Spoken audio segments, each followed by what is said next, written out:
사랑하는 성도 여러분, 영혼이 잘되어 범사가 잘되고 강건하시기를 주 예수님의 이름으로 축원합니다. 오늘은 계시록 1장 4절로 7절에 나타내신 하나님의 뜻을 전하고자 합니다.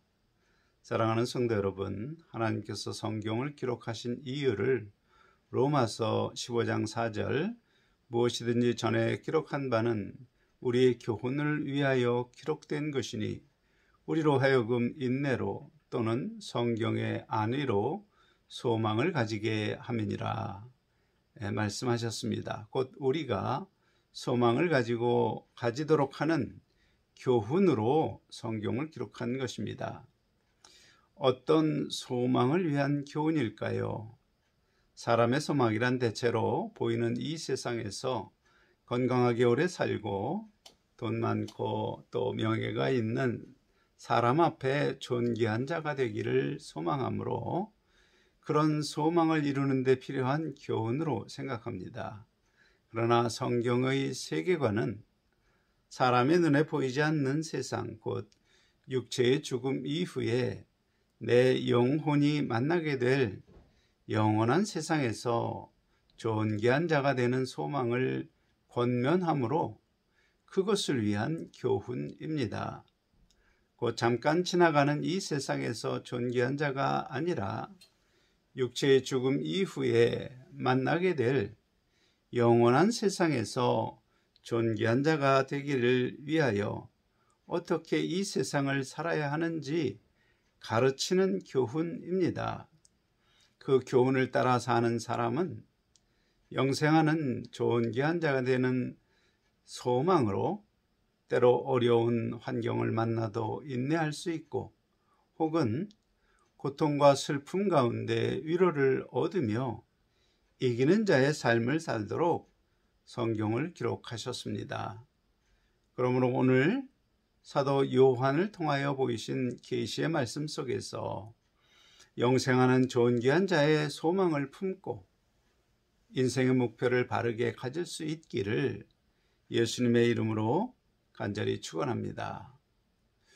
오늘 말씀 계시록 1장 5절로 6절에 보면 우리를 사랑하사 그의 피로 우리 죄에서 우리를 해방하시고 그 아버지 하나님을 위하여 우리를 나라와 제사장으로 삼으신 그에게 영광과 능력이 세세하도록 있기를 원하노라. 아멘. 이 말씀에서 몇 가지 중요한 사실을 알 수 있습니다. 첫째, 우리 죄에서 우리를 해방한 그의 피는 예수님의 피입니다. 곧 예수님이 우리 죄의 형벌을 대신 받는 십자가에서 못 박혀 죽을 때 흘린 피입니다. 그리고 예수님이 스스로 십자가에 피 흘려 죽는 선택을 하는 이유는 우리를 사랑하심으로 우리를 죄에서 해방하시려는 그것이 목적임을 분명히 말합니다. 둘째, 죄에서 해방된 우리를 하나님의 나라로 삼고 또한 하나님의 제사장으로 삼았다는 사실입니다. 사실 사람이 원하는 돈이나 명예나 건강 장수를 주시면 좋겠는데 예수님은 왜 우리를 죄에서 해방하려 십자가의 죽음을 선택하셨을까요? 그것은 오직 죄에서 해방된 사람만이 영생하는 존귀한 자가 될 수 있기 때문입니다. 이 세상만 보고 아는 우리와 달리 영원한 세상을 아시는 예수님이 보실 때 영생하는 존귀한 자처럼 귀하고 중요한 것이 없기 때문입니다. 그래서 가장 귀하고 중요한 것을 사랑하는 사람에게 주시려고 그 고통의 십자가를 스스로 선택하고 감당하신 것입니다. 생각해 보십시오. 여러분의 부모님은 여러분이 생선을 달라 할 때 뱀을 주시나요? 좋은 것을 주시는 부모님의 사랑을 여러분 혹시 의심하시나요? 정상적인 자녀라면 부모님이 좋은 것으로 주시는 것을 의심하지 않습니다. 하물며 가장 귀하고 좋은 것을 주신 예수님이 나를 사랑하는지 의심한다면 아직 그 귀한 선물을 받지 않았거나 받았어도 알지 못하는 사람입니다. 기억하십시오. 주 예수님의 그 크신 사랑을 깨닫고 대속의 은혜를 받아 죄에서 해방된 사람을 하나님 나라로 삼았다 말합니다. 생각해 보십시오. 사람이 하나님 나라가 되면 무엇이 달라지나요? 가장 중요한 것은 그가 지키는 법이 바뀌는 것입니다. 가령 우리나라가 일본에서 해방되었을 때 그동안 지배하던 일본의 법은 즉시로 효력 상실하고 대한민국 법이 유효하게 됩니다. 마찬가지로 죄에서 해방되어 하나님 나라가 되었다면 그동안 그 사람을 지배하던 죄와 사망의 법이 즉시로 효력을 상실하고 생명과 성령의 법, 곧 하나님의 법이 새롭게 그를 지배하게 되는 것입니다. 하나님 나라가 아닐 때 사람은 자기 육체의 안일과 쾌락을 사랑하며 죄와 사망으로 끝나는 인생길을 걸었다면 하나님 나라가 된 사람은 성경의 교훈을 따라 하나님이 기뻐하시는 것을 하며 하나님 앞에 존귀한 자가 되는 길을 걷는 사람으로 변하는 것입니다. 따라서 영생하는 존귀한 자의 길은 죄에서 나를 해방한 예수 그리스도의 십자가 사랑이 나와 무관하다고 생각하는 사람은 갈 수 없고 알지도 못하는 길입니다. 오직 주 예수님의 십자가 사랑을 깨닫고 감사한 마음으로 성경의 교훈을 마음의 법으로 받아 지키는 사람, 곧 하나님 나라가 그 마음에 이루어진 사람만이 걸을 수 있습니다. 따라서 그 마음에 하나님 나라가 이루어진 사람이라면 이전에 하나님 나라가 아닐 때와는 분명히 다른 모습이어야 합니다. 예를 들어 설명합니다. 히브리서 13장 15절에 우리가 예수로 말미암아 항상 찬미의 제사를 하나님께 드리자. 이는 그 이름을 증거하는 입술의 열매니라. 이 말씀을 생각할 때 예수 이름을 증거하는 입술의 열매가 있는 사람은 하나님 나라로 변한 사람입니다. 쉽게 설명하면 운전하는 많은 사람이 뒤에서 다른 차가 빵빵 크락션을 울리면 나를 무시한다 생각하므로 기분 나쁘게 생각합니다. 그런데 빵빵 크락션이 울릴 때 과거에 나를 무시한다고 생각하고 쌍욕을 했던 그 입술이 하나님 나라가 임하면 사고나지 않게 내게 조심하라는 배려구나 생각하고 감사의 말을 하는 입술로 변합니다. 그것이 입술에 열매가 있는 찬미의 제사입니다. 그 쌍욕을 하던 내 죄의 생명이 죽는 제사인 동시에 입술에서 나오는 감사의 말을 하나님은 찬송으로 기쁘시게 받는 것을 말합니다. 그것이 바로 입술의 열매입니다. 다르게 설명하면 나의 유익을 위하여 자연스럽게 거짓말하던 사람이 거짓 증거하지 말라는 하나님 말씀 앞에 비록 손해가 되어도 정직하게 말하는 사람이 되었다면 그 마음을 지배하던 죄의 생명이 죽는 제사와 하나님 말씀을 따르는 새 생명으로 말하는 입술의 열매로 바로 찬미의 제사를 하는 사람입니다. 거꾸로 생각하면 성도가 된 후에 찬미의 제사로 드리는 입술의 열매가 없는 자라면 예수님이 십자가의 피 흘리심으로 나의 죄를 깨끗하게 하심을 잊은 것입니다. 또한 나의 옛 죄를 깨끗하게 하신 주 예수님의 사랑과 은혜를 받은 제사장으로 변해야 합니다. 제사장은 하나님의 일을 하는 자입니다. 참고로 성경이 말하는 하나님의 일은 크게 둘로 구분되는데, 전도와 봉사와 같은 외적인 일과 마음에서 이루어지는 내적인 일입니다. 특히 베드로후서 1장 8절, 너희가 더욱 힘써 너희 믿음의 덕을, 덕의 지식을, 지식의 절제를, 절제의 인내를, 인내의 경건을, 경건의 형제의 우애를, 형제의 우애의 사랑을 공급하라. 이 말씀은 제사장이 해야 할 내적인 하나님의 일입니다. 그 세례를 받아 하나님 나라가 임한 제사장이라면 예수 십자가 사랑을 믿는 그 믿음 위에 이제 덕스러운 말로 입술의 열매를 맺어야 합니다. 그리고 성경에 가득히 담겨 있는 지혜와 지식을 배워야 합니다. 지식이 쌓일수록 절제할 때 절제해야 합니다.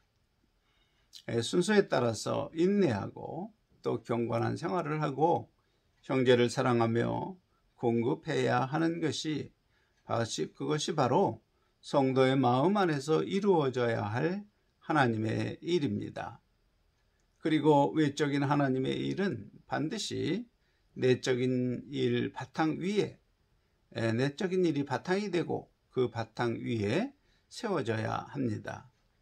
그런 하나님의 일을 한 사람이라면 베드로후서 1장 9절에 이런 것이 너희에게 있어 흡족한 즉 곧 하나님 보시기에 흡족한 사람으로 인정받고, 베드로전서 2장 9절 오직 너희는 택하신 족속이요 왕같은 제사장들이요 거룩한 나라여 그의 소유된 백성으로 장차 올 세상에서 우리는 주님과 함께 왕이 되어 극히 비할 데 없는 좋은 귀한 자로 영광을 얻을 것입니다.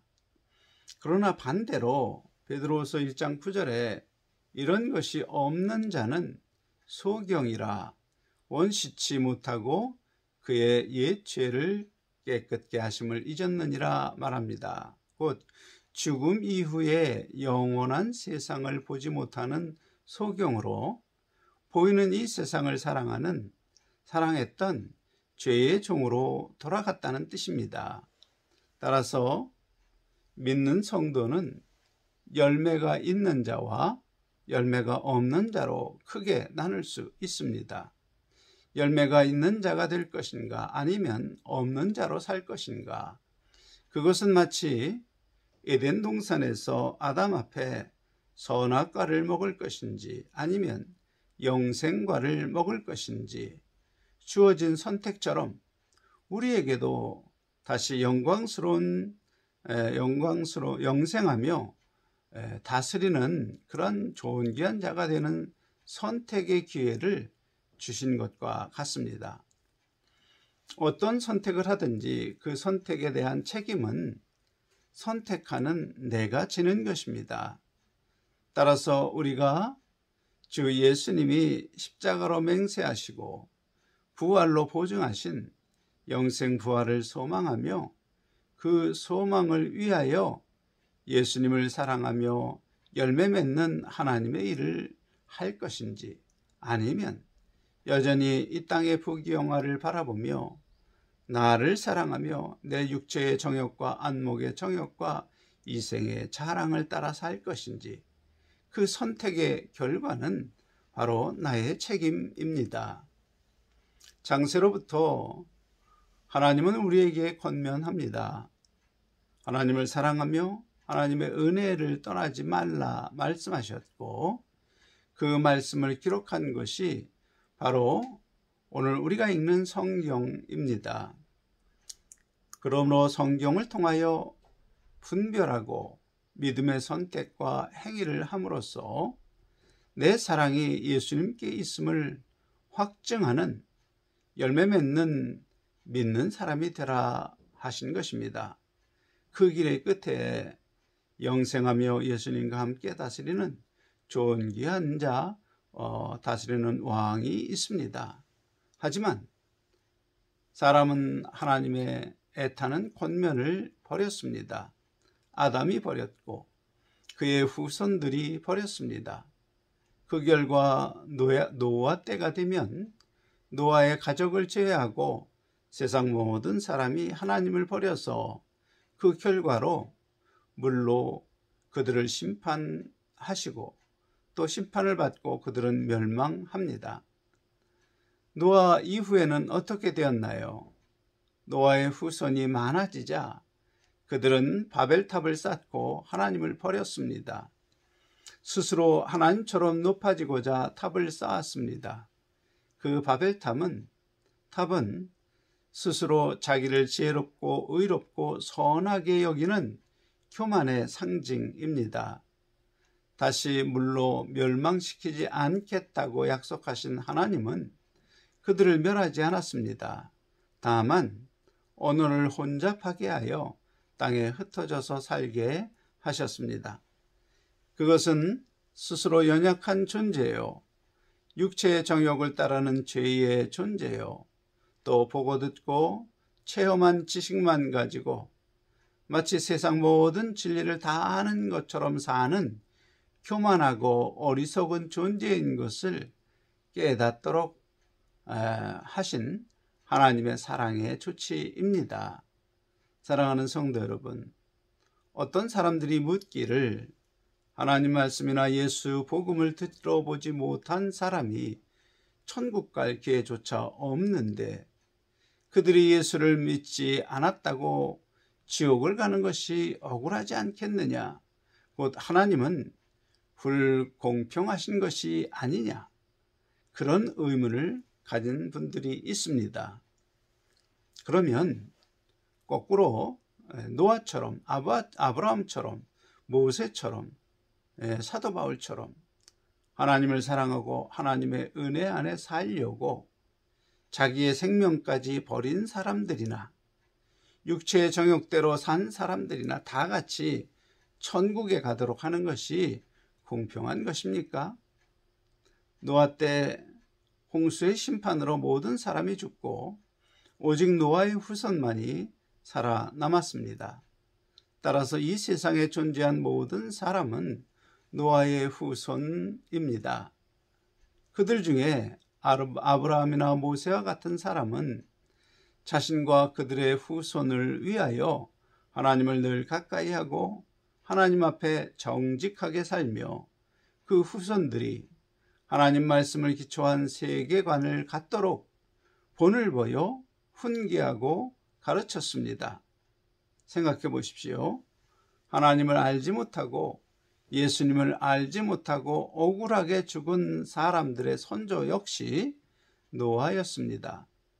노아의 후손인 그들이 처음부터 하나님을 알지 못한 것이 아니라 하나님을 알았지만 점점 하나님의 교훈을 버린 사람들이 후손이고 그 후손의 후손입니다. 그 결과 나중에는 전혀 하나님을 알지 못하게 된 것입니다. 그러므로 그들이 억울하다면 그것의 책임은 하나님께 있는 것이 아니라 하나님을 버리고 떠난 그들의 선조에게 있는 것입니다. 사랑하는 성도 여러분, 하나님은 여러분에게 지금 질문하고 있습니다. 네가 예수를 사랑함으로 너와 내 집과 너의 후손들이 모두 구원을 얻고 육체의 죽음 이후에 하나님의 약속의 주인공이 되어 영생하며 다스리는 존귀한 자가 될 것인가? 아니면 네 정욕을 쫓아 세상을 사랑하며 하나님을 떠나서 너와 네 가족과 네 후손이 지옥에 던져지는 멸망을 당할 것인가? 그 선택과 책임은 누구에게 있는 것이 아니라 바로 여러분 자신에게 있음을 알아야 합니다. 성경은 말합니다. 계시록 1장 7절에 볼지어다 그가 구름 타고 오시리라. 각인의 눈이 그를 보겠고 그를 찌른 자들도 볼 터이요 세상에 있는 모든 족속이 그를 인하여 애곡하리니 그리하리라. 아멘. 곧 오늘 하나님의 애타는 부르심을 듣고도 예수님의 십자가 사랑을 감사하지 않고 잊어버린 사람은 예수님이 재림하실 때 슬피 울게 될 것이라. 대환난이 임하는 땅에 남아서 슬피 울 수밖에 없는 고통의 환난을 만나게 될 것이라 요한 사도는 경고합니다. 반면에 예수님을 구주로 영접한 후 열매를 맺는 성도에게 약속하시는 말씀, 로마서 8장 18절, 생각건대 현재의 고난은 장차 우리에게 나타날 영광과 좋게 비교할 수 없도다 말합니다. 이 약속의 말씀에서 장래의 영광을 보았다면 예수님을 믿는 것으로 인한 환난 가운데 인내할 수 있고, 또 인내하면 반드시 영생 부활의 영광을 얻을 것입니다.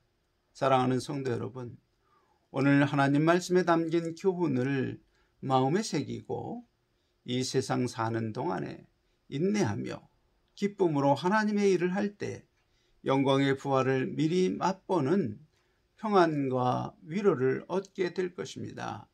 그런 성도 여러분이 될 수 있기를 예수님의 이름으로 간절히 축원합니다. 아멘.